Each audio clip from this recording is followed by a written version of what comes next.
ॐ सहनाववतु सहनौ भुनक्तु सह वीर्यं करवावहै तेजस्विनावधीतमस्तु मा विद्विषावहै। ओम शांति शांति शांति। हरि ओम।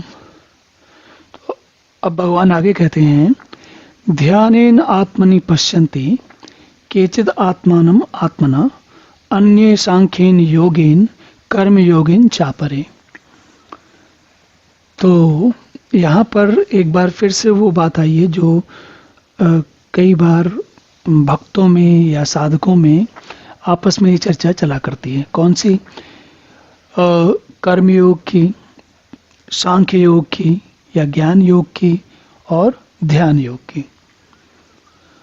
तो ध्यान की या साधना और समाधि वाली।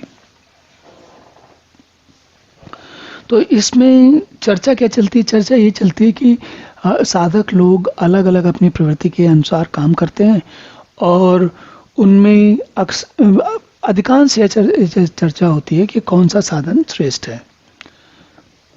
लेकिन भगवान हमको कुछ और बता रहे हैं, और भगवान ने ये बात पहले भी कही है, फिर से कहते हैं यहाँ पर। क्या कहते हैं कि भाई देखो, कुछ लोग कर्मयोग, देखिए कुछ लोग ध्यान योग से ध्यानेन आत्मनि पश्यन्ति, ध्यान के द्वारा आत्मा को देखते हैं, और कुछ लोग अन्य सांख्येन योगेन, कुछ सांख्य योग से मतलब बुद्धि के द्वारा भगवान को समझने का प्रयास करते हैं, और कुछ लोग कर्म योग के द्वारा भगवान को साधने का प्रयास करते हैं, अलग अलग प्रकार से साधना करते हैं। तो उस परमात्मा को कितने ही मनुष्य तो शुद्ध हुई सूक्ष्म बुद्धि से ध्यान के द्वारा हृदय में देखते हैं, अन्य कितने ही ज्ञान योग के द्वारा, और दूसरे कितने ही कर्म योग के द्वारा देखते अर्थात प्राप्त करते हैं। तो इसको हम अलग अलग प्रकार से, एक ये तो सीधी सी बातें समझ में आ रही है, सबको समझ में आ रही है, और हम में से लेकिन इसको एक प्रकार से और थोड़ा समझ सकते हैं। वो ये कि एक ही साधक जीवन में अलग अलग प्रकार से प्रगति करते हुए अलग अलग भागों में होता है। कैसे? कभी कभी वो कर्म योग, जीवन के कार्य इतने आवश्यक होते हैं कि उनके चलते आप अपने काम छोड़ नहीं सकते, तो क्या करोगे?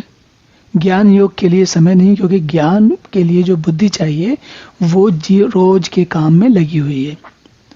और तब क्या कर सकते हैं हम? कर्म योग करते हुए, मतलब कार्य करते हुए, कार्य में पूरा ध्यान लगाते हुए धीरे धीरे कार्य के द्वारा मन को शांत करते हैं। कार्य में मन लगाते हैं तो हमारा काम बढ़ता है, काम बढ़ता है तो मन शांत होता है, मन शांत होता है तो धीरे धीरे वातावरण बनता है। कौन सा वातावरण बनता है? या तो बुद्धि को लगाने का या फिर ध्यान साधना का, दोनों ही स्थितियां होती हैं। और फिर कभी कभी क्या होता है, कर्म योग की ऐसी आवश्यकता नहीं होती, हमारे पास समय होता है, हम ज्ञान से, बुद्धि से जितना विश्लेषण कर सकते हैं, चिंतन मनन निधिध्यासन इत्यादि कर सकते हैं। और ये सब करने के बाद समझ भी लिया तो भी परमात्मा को अनुभव करने के लिए बुद्धि से, कर्म योग से शांत हुआ मन, बुद्धि योग से तीक्ष्ण हुई बुद्धि, उसके बाद भी परमात्मा से साक्षात्कार जब हो भी जाएगा तो वो स्थिति ध्यान और योग वाली होती है, तो उसमें पहुंचना तो पड़ता ही है। तो भगवान ये कह रहे हैं कि अलग अलग प्रकार के साधक अलग अलग समय में, अलग अलग मार्गों में, अलग अलग परिस्थितियों में होते हैं, और उसके द्वारा वो आगे बढ़ते रहते हैं, अपनी उसी स्थिति में सुधार करते रहते हैं और आगे बढ़ते रहते हैं। चलिए अब अगला श्लोक देखते हैं।